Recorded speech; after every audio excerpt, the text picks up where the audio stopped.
back in Pittsburgh. Thank you all. Thank you, thank you. Please have a seat. Please have a seat. Andrea, thank you so very much for that beautiful introduction and for your leadership. It really is my honor to be with you today. Thank you, and thank you to Risa and the Economic Club of Pittsburgh for hosting us today. And I also want to thank Mayor Gainey for being here.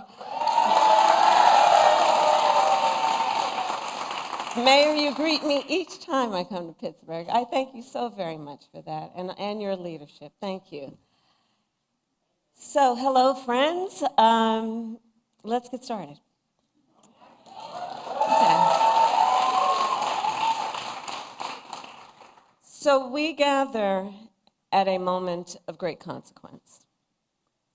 In this election, I believe we have an extraordinary opportunity to make our middle class the engine of America's prosperity, to build a stronger economy where everyone, everywhere, has a chance to pursue their dreams and aspirations, and to ensure that the United States of America continues to out-innovate and out-compete the world. Over the past 3.5 years, we have taken major steps forward to recover from the public health and economic crisis we inherited.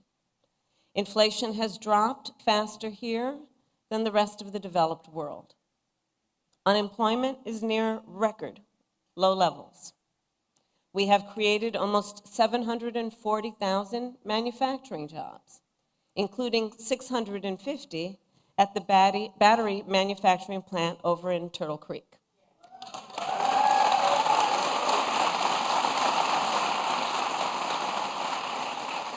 And we have supported another 15,000 jobs at Montgomery Locks. So these are local, great examples of the work that we have achieved thus far. And last week, for the first time, of course, in 4.5 years, the Federal Reserve cut interest rates, which will make it just a little easier for families to buy a home or a car or just pay down their credit card bill. But let's be clear, for all these positive steps, the cost of living in America is still just too high. You know it, and I know it. And that was true long before the pandemic hit. Many Americans who aspire to own a home are unable to save enough for a down payment on a house, and starting to think that maybe home ownership is just outside of their reach. Folks who live in factory towns and in rural communities, who have lost jobs, are wondering if those jobs will ever come back. Many Americans are worried about how they'll afford the prescription medication they depend on. All of this is happening at a time when many of the biggest corporations continue to make record profits while wages have not kept up pace.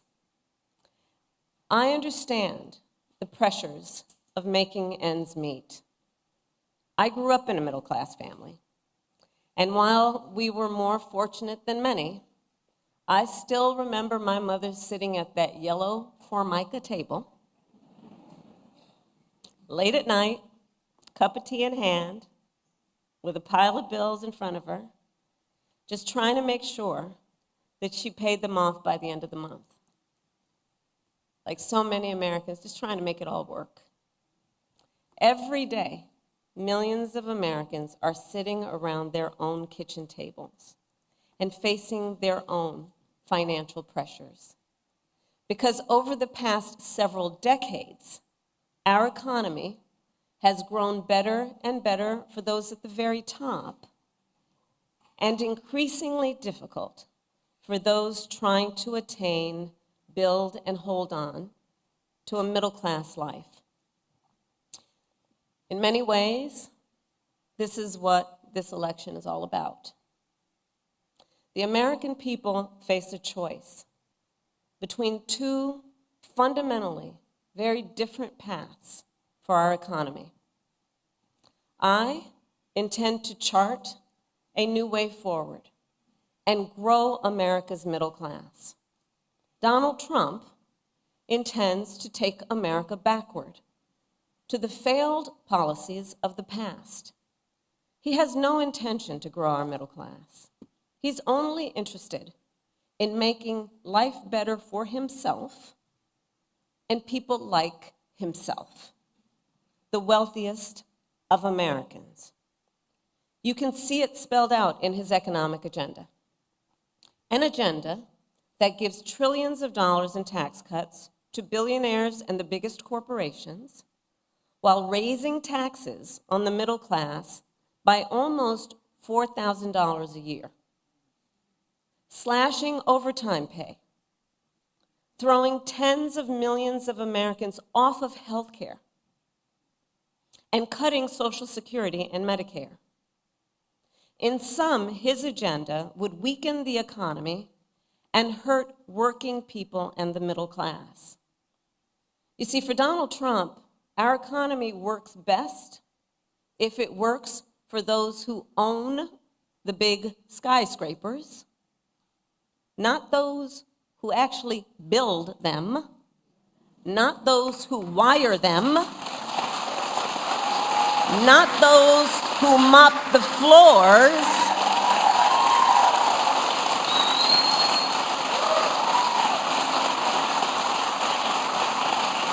well, I have a very different vision.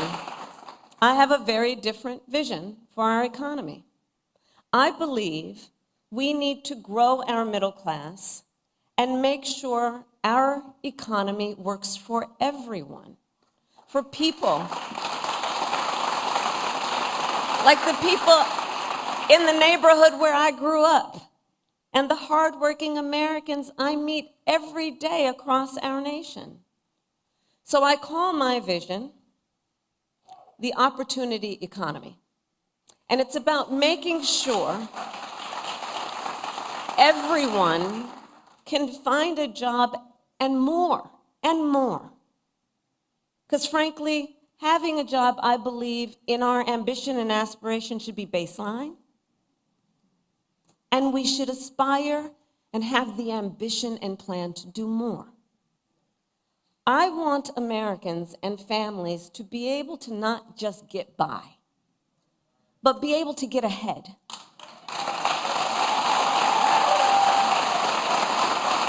To thrive, be able to thrive. I don't want you to have to worry about making your monthly rent if your car breaks down.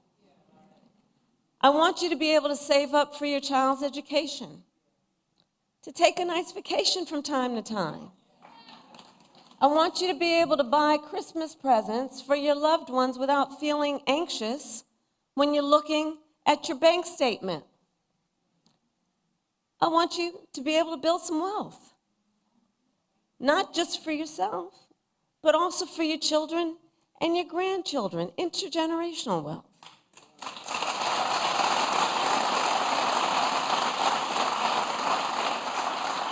And here's the beauty of it all. We know how to build an economy like that.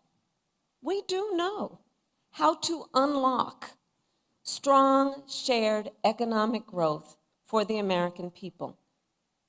History has shown it time and again. When we invest in those things that strengthen the middle class, manufacturing, housing, healthcare, education, small businesses, and our communities, we grow our economy and catalyze the entire country to succeed. I have pledged that building a strong middle class will be a defining goal of my presidency. And the reason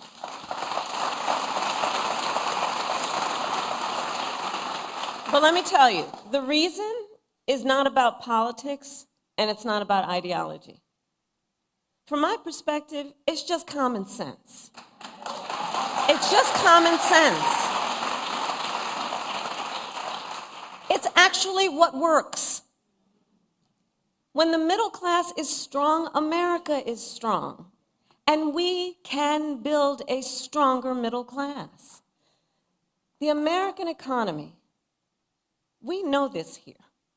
The American economy is the most powerful force for innovation and wealth creation in human history. We just need to move past the failed policies that we have proven don't work. And like generations before us, let us be inspired by what is possible. As president, I will be grounded in my fundamental values of fairness, dignity, and opportunity. And I promise you, I will be pragmatic in my approach. I will engage in what Franklin Roosevelt called bold, persistent experimentation.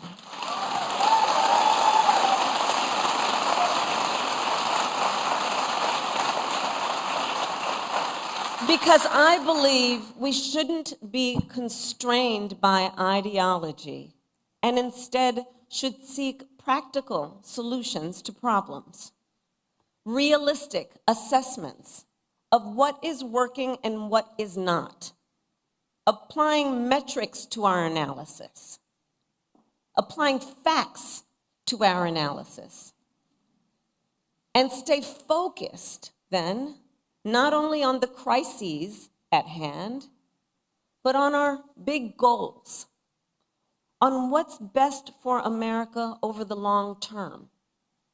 And part of being pragmatic means taking good ideas from wherever they come. Listen, you all know my career. Andrea shared it with you. I am a devout public servant. I also know the limitations of government. I've always been and will always be, and be clear about this, I've always been and will always be a strong supporter of workers and unions. And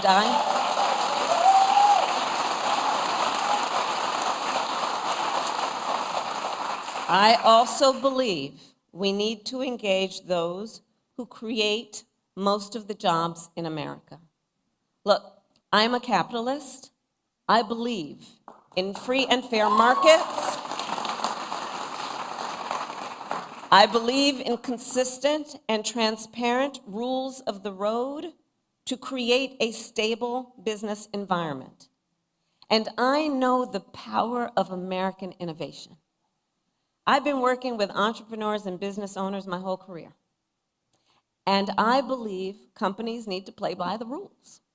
Respect the rights of workers and unions, and abide by fair competition. And if they don't, I will hold them accountable. And if anyone has a question about that, just look at my record as Attorney General.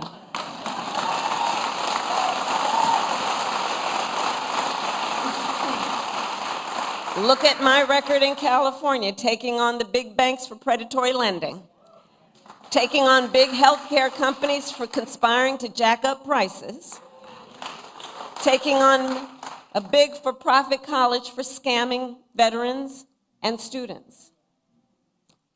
At the same time, I believe that most companies are working hard to do the right thing by their customers and the employees who depend on them. And we must work with them to grow our economy. I believe an active partnership between government and the private sector is one of the most effective ways to fully unlock economic opportunity. And that is what I will do when I am president. I will target the major barriers to opportunity and remove them. We will identify common sense solutions to help Americans buy a home, start a business, and build wealth. And we will adopt them. So let's start then with the first pillar of an opportunity economy, which is lowering costs. So I made that our top priority for obvious reasons, because if we want the middle class to be the growth engine of our economy, we need to restore basic economic security for middle-class families. To that end, the most practical thing we can do right now is to cut taxes for middle-class families and individuals. And that's what we will do. Under my plan, more than 100 million Americans will get a middle-class tax break. That includes $6,000 for new parents during the first year of their child's life. To help families cover everything from car seats to cribs. We'll also cut the cost of child care and elder care. And finally, give all working people access to paid leave, which will help everyone caring for children, caring for aging parents, and that sandwich generation, which is caring for both.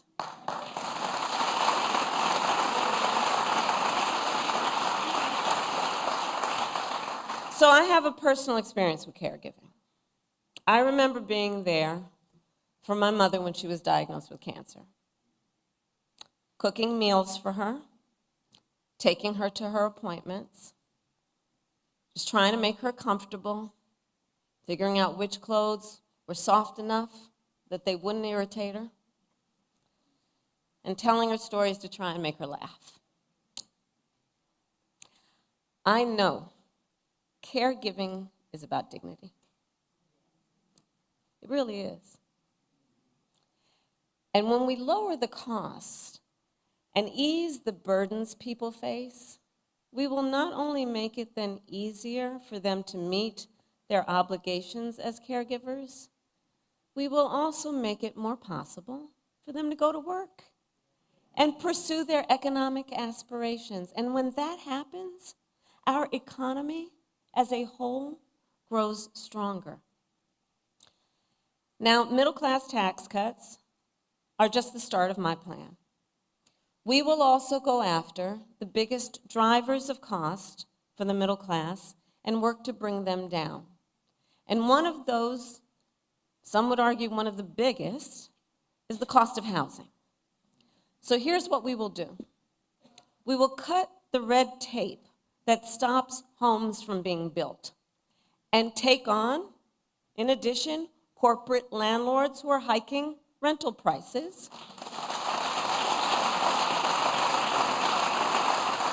And we will work with builders and developers to construct 3 million new homes and rentals for the middle class, because increasing the housing supply will help drive down the cost of housing.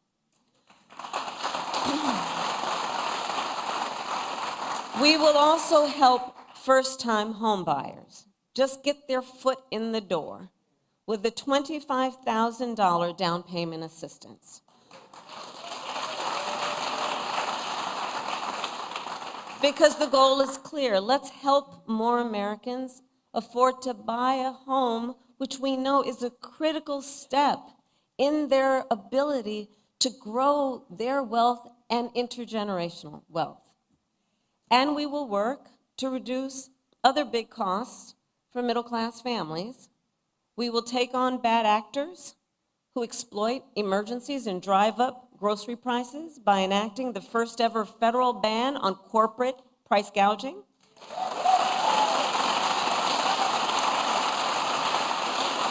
I had the experience of dealing with that when I was Attorney General.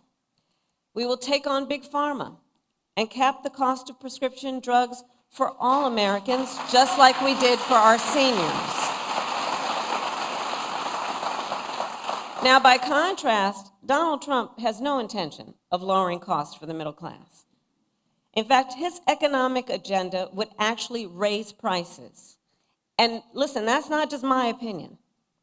A survey of top economists by the Financial Times and the University of Chicago found that by an overwhelming 70 to 3% margin, my plan would be better for keeping inflation low. Objective economists have been very clear. The second pillar of an opportunity economy is investing in American innovation and entrepreneurship. So for the last century, the United States of America has been a beacon around the world. And as your vice president now for almost 4 years, I've been traveling the world, meeting with world leaders, meeting with foreign leaders, meeting with business people in various countries with which we have partnership. And I will tell you, America remains a beacon for what it means to inspire and invest in innovation. Not only for our ability to come up with some of the most breakthrough ideas, but also our ability to turn those ideas into some of the most consequential innovations the world has ever known. I believe the source of our success is the ingenuity, the dynamism, and enterprising spirit of the American people. To paraphrase, yes, it is, it's our nature. It's our nature. To paraphrase Warren Buffett, since the founding of our nation, there has been no incubator for unleashing human potential like America. And we need to guard that spirit. We have to guard that spirit. Let it always inspire us. Let it always be the source of our optimism, which is that spirit that is so uniquely American. And let that then inspire us by helping us to be inspired to solve the problems that so many face, including our small business owners. So as I travel the country, what I hear time and again from those who own small businesses and those who aspire to start them is that too often an entrepreneur has a great idea, not too often, that's good, and they have the willingness to take the risk, but they don't have access to the capital that they need to make it real. And as Andrea said, not everybody was handed on a silver platter $400 million and then filed for bankruptcy 6 times. Oh, I said that. I actually said that. Well, we can make it easier. We can make it easier for our small businesses to access capital. On average, it costs about $40,000 to start a new business. But currently, the tax deduction for startups is only $5,000. So currently, for startup costs, the tax deduction is $5,000. Well, in 2024, it is almost impossible to start a business on $5,000, which is why, as president, I will make the startup deduction 10 times richer, and we will raise it from $5,000 to $50,000 tax deduction. And provide low and no interest loans to small businesses that want to expand. All of which will help achieve our ambitious, some would say, but that's okay, let's be ambitious, our ambitious goal of 25 million new small business applications by the end of my first term. I know this is very achievable. And for anyone here who is a small business owner, works for a small business, or has a small business in your life, you understand what I'm talking about in terms of when we build up our small businesses, what that does to entire communities to lift them up economically, civically, culturally, and in every way. Small businesses, the point being, help drive our economy. And they create nearly 50% of private sector jobs. And they strengthen our middle class. And if we can harness the entrepreneurialism of the American people and unlock the full potential of aspiring founders and small business owners, I am optimistic that no one will be able to outpace us. By contrast, Donald Trump, when he was president, has been described by one of the nation's leading experts on small businesses in a piece he published in a major paper as not being good for small businesses. In fact, the title, wait, because I'm bearing the lead right now. One of the leading experts on small businesses published a piece in one of the major newspapers, and the title, I'm going to quote, "Does Donald Trump hate small businesses?" And their answer was yes. Their answer was yes. Because at the same time that Donald Trump was giving a tax cut to big corporations and billionaires, he tried to slash programs for small businesses and raise borrowing costs for them. Instead of making it easier, he actually made it more difficult for them to access capital. And that's not surprising, because Donald Trump just does not prioritize small businesses. He does not seem to value, frankly, the essential role they play. But look, when I look at small business owners, I see some of the heroes of our economy. Not only entrepreneurs, but as I said, civic leaders, community leaders, part of the glue that holds communities together. The third pillar of our opportunity economy is leading the world in the industries of the future and making sure America, not China, wins the competition for the 21st century.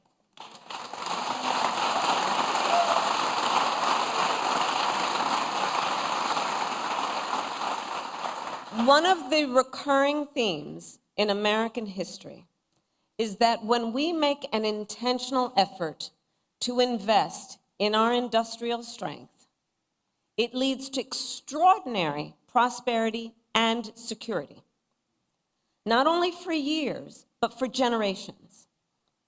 Think of Alexander Hamilton having the foresight to build the manufacturing capabilities of our new nation. Think of Lincoln and the Transcontinental Railroad.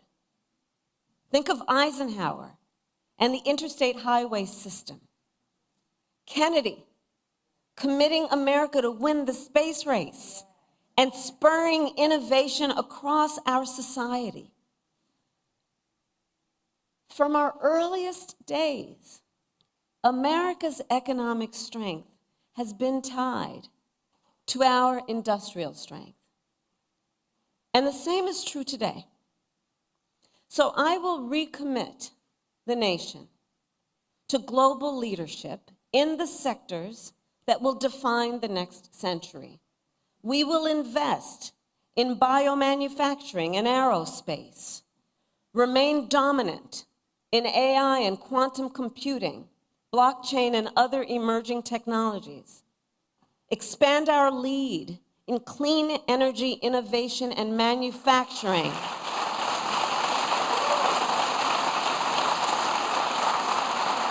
so the next generation of breakthroughs, from advanced batteries to geothermal to advanced nuclear, are not just invented, but built here in America by American workers.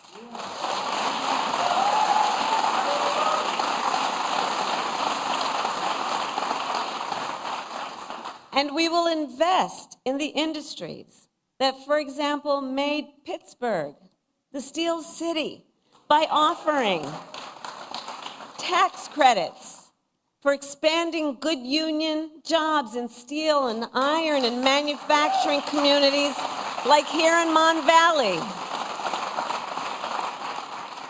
And across all these industries of the future, we will prioritize investments for strengthening factory towns. This is so important.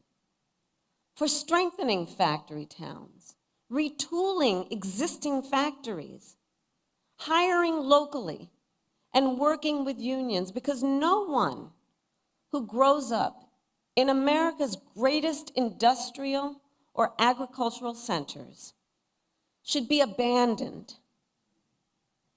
And understand what that means for real people, people we know, people we care about. We don't have to abandon a strength we've known to achieve a strength that we plan.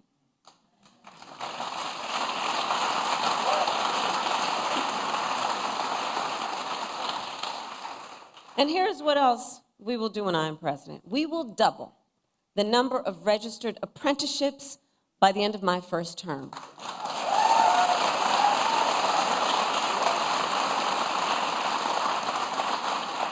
Because I almost made it a goal of mine. I think I am going to fall short, but trying to visit every IBEW local in America, because I'm going to tell you, those apprenticeship programs, those are tough duty, man.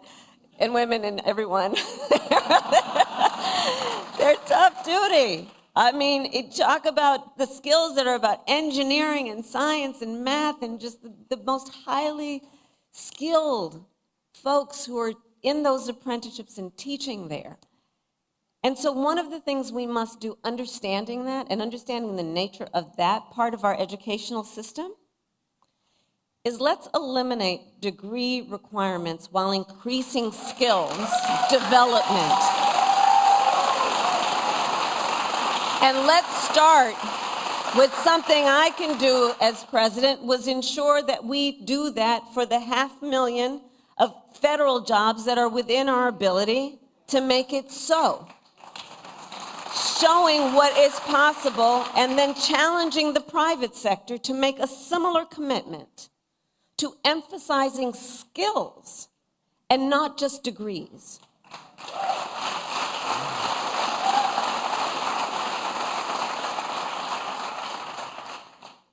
And we will reform our tax laws to make it easier for businesses to let workers share in their company's success. And I will challenge the private sector to do more, to lift up workers through equity, profits, and benefits, so more people can share in America's success and prosperity.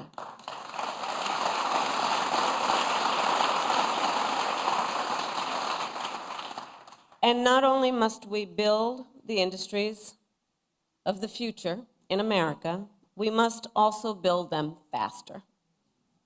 You know, there's a time for patience, and there's a time for impatience. That's not in Ecclesiastics, but just went off script for a minute, Mayor. But the simple truth is, in America, it takes too long and it costs too much to build. Whether it's a new housing development, a new factory, or a new bridge, projects take too long to go from concept to reality. It happens in blue states, it happens in red states, and it's a national problem. And I will tell you this, China is not moving slowly. They're not. And we can't afford to either.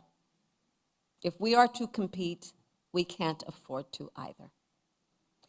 As president, if things are not moving quickly, I will demand to know why, and I will act. I will work with Congress, workers and businesses, cities and states, community groups and local leaders to reform permitting, to cut red tape, and get things moving faster. Because, look, as I said, patience may be a virtue, but not when it comes to job creation or America's competitiveness. Many of you know, the Empire State Building, you know how long it took to build that? 1 year.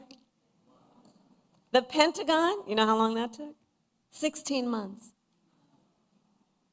No one can tell me we can't build quickly in our country.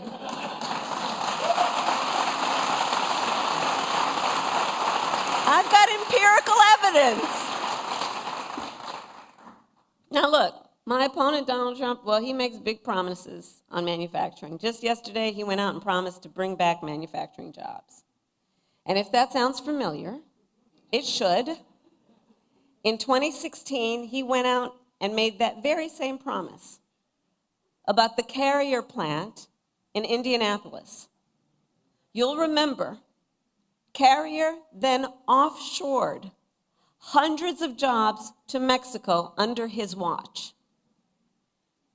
And it wasn't just there. On Trump's watch, offshoring went up and manufacturing jobs went down across our country and across our economy. All told, almost 200,000 manufacturing jobs were lost during his presidency, starting before the pandemic hit, making Trump one of the biggest losers ever on manufacturing.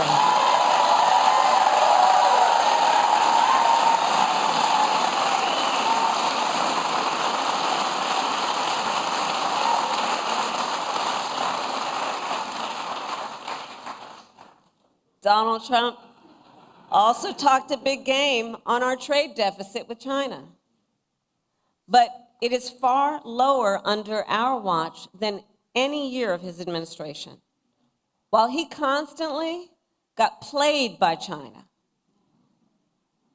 I will never hesitate to take swift and strong measures when China undermines the rules of the road at the expense of our workers, our communities, and our companies, whether it's flooding the market with steel, inferior, or at all, unfairly subsidizing shipbuilding, or hurting our small businesses with counterfeits. Recall, Donald Trump actually shipped advanced semiconductor chips to China, which helps them upgrade their military. Understand the impact of these so-called policies that really are not about a plan for strengthening our prosperity or our security. I will never sell out America to our competitors or adversaries. Never. Never. And I will always make sure we have the strongest economy and the most lethal fighting force anywhere in the world.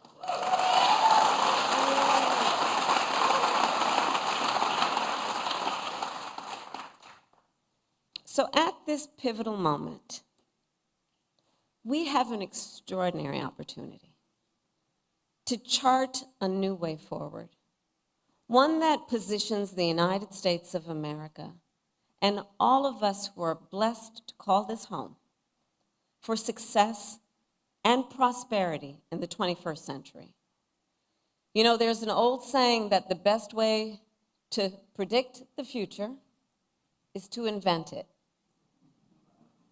Well, that is the story of the Steel City. That is the story of the Steel City.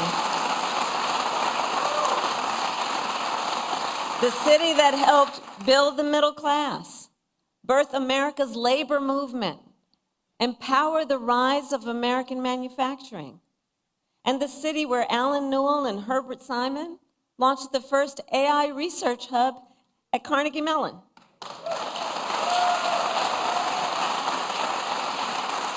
And created entirely new fields like machine learning. And Carnegie Mellon is now home to the largest university robotics center in America.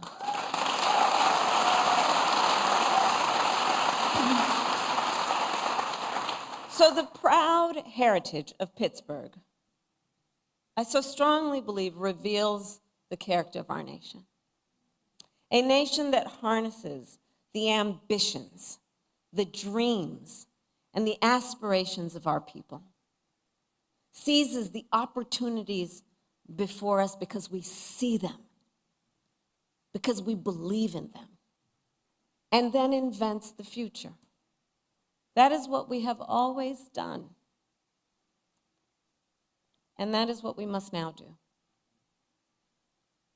And I know we will. I thank you all for inviting me. May God bless you. And may God bless the United States of America. Thank you all.